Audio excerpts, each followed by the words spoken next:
Imagine being stranded out in the far reaches of our solar system with nothing but your wits and a simple rescue ship. How would you survive? Hey people, Voice talking to you, and today we're taking a quick look at a new title called Untethered. In this low sci-fi space survival game, we must salvage materials and build up our spacecraft if we have any hope of surviving the depths of space and eventually returning home. If being millions of miles away from the nearest human sounds like your idea of a vacation, and you'd like to check this demo out for yourself, I'll have a link down in the description where you can download it for free. Alongside that is a link to my Twitch channel, just in case you'd like to join in when we play these games live. We are an astronaut of some kind, working for a corporation of some sort. Our space station is orbiting Saturn when we are hit by something. The impact throws us out of orbit and breaks the structure into several pieces. We wake up just in time to make our escape from some low-quality fire effects through a maze of identical doors. Don't worry, the fire isn't actually harmful, so you can take your time getting out, assuming you can put up with the blaring sirens and constant intercom reminders that there is, in fact, a fire. Maybe we should evacuate now, because a fire has been detected. Quick question though. How? Oh. Detected. Evacuate now. What if I don't? Huh? After leaving the confines of our wrecked station, we make our way to a nearby recovery vessel. This recovery vessel is basically a little space shuttle. Don't ask me how it got here. I would have assumed it was automated to respond to a distress call, but according to our communications with Command, we are way too far out to be rescued and we'll have to meet them halfway. For now, that is the entire story, start to finish. There aren't any little details I'm saving for later. That is the entirety of what happens in the demo. We escape, we fix our little ship, we make contact with Command, we go to meet them. This demo is only about an hour, at the absolute most. I'll go ahead and tell you, due to the short length of my time with the game and the general lack of story elements, I'm gonna have to make a lot of assumptions for the sake of this review that are based on little more than my own intuition. Since the demo opens in the prologue, I'm assuming something happens along the way to this rendezvous that throws us off course, or we'll find the location empty, or we'll learn that something will prevent us from being rescued just yet. But aside from what I just guessed at, I don't have an idea of what that might be. Now visually, Untethered is both decent and bland. The looming image of Saturn is pretty cool, but the rest of the galaxy around us looks very empty. Yes, I know that space is fundamentally empty by nature.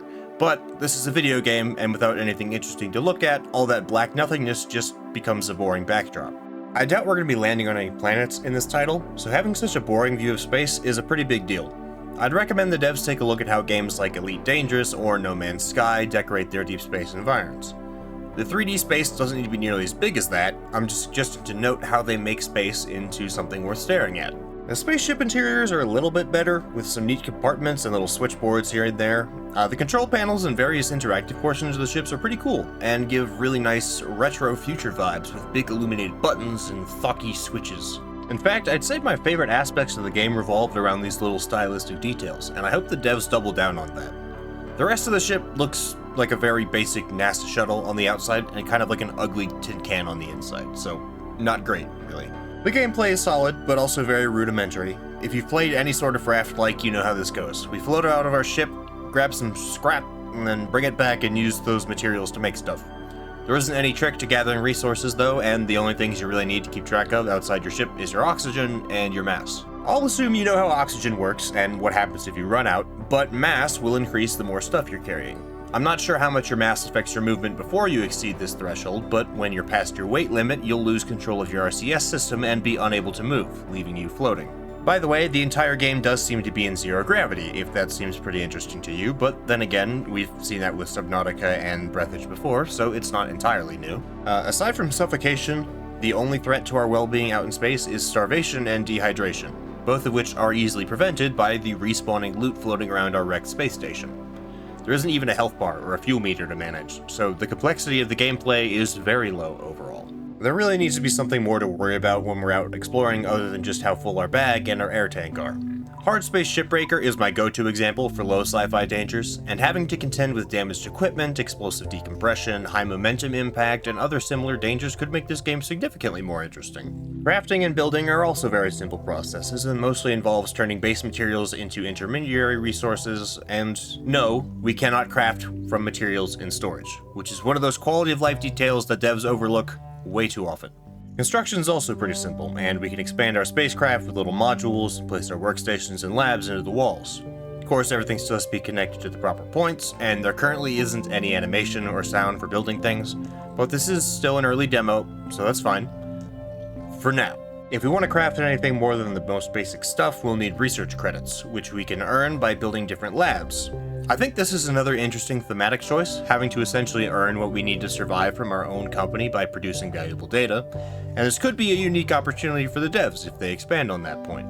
All labs generate credits over time, at different rates or under different conditions. For example, the EVA lab generates credits while our spacesuit is nearby. On the other hand, research credits can very easily be generated very quickly, making advancements a breeze and not especially rewarding. Of course, every active module we have on our ship will require power to function, and our power limit will depend on how many solar panels we have. During the day, at least. At night, we will lose power, unless we have some juice stored in a battery. And at first, I was worried about the big red timer counting down to nightfall and the loss of ship-wide power. But all it means is you can't craft stuff and the game wants you to go to bed. And since all sleeping does is make us a tad more hungry and a tad more thirsty, there's really no reason to build batteries and store power to keep working through the night. I really hope this day-night cycle and the power system are more advanced and more involved at full release, because at present we can shut off modules we aren't using to conserve power, but it's really easy to make more solar panels, so there isn't really a point.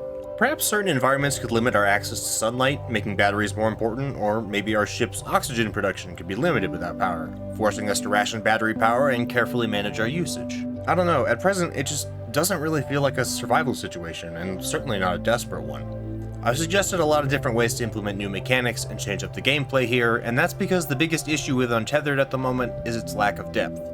Simply carting resources back to a base to use for crafting is something that's been done well over 100 times by now.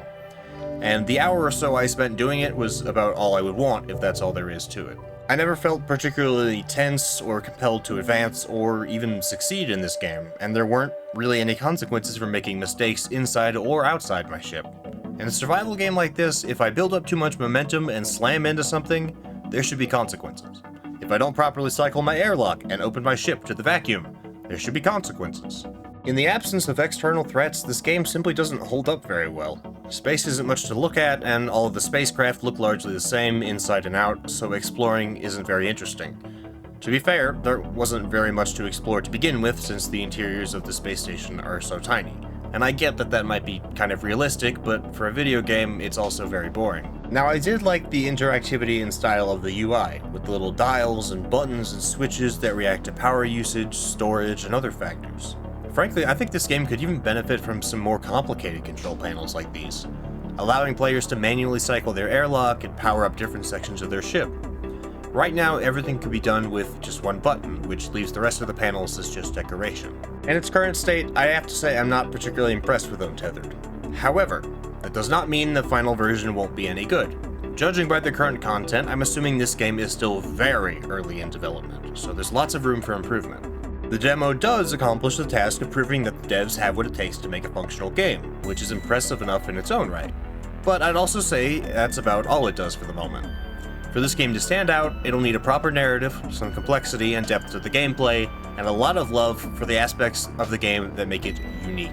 I'm certainly willing to wait for this game to mature a bit before passing final judgment, but I'm just the voice in your head. So what are your thoughts on Untethered? Are you intrigued by the style, or have you seen this all before? Is this a game you'll be wishlisting, or has it failed to capture your interest? Let me know what you think down in the comments. If you enjoyed this video, leaving a like helps me deal with the algorithm and is always appreciated. If you want to see more, subscribing is the best way to support the channel, and keep new videos coming your way, because I put out new reviews every single week. Thanks so much for listening to me today. You'll be hearing from me again real soon.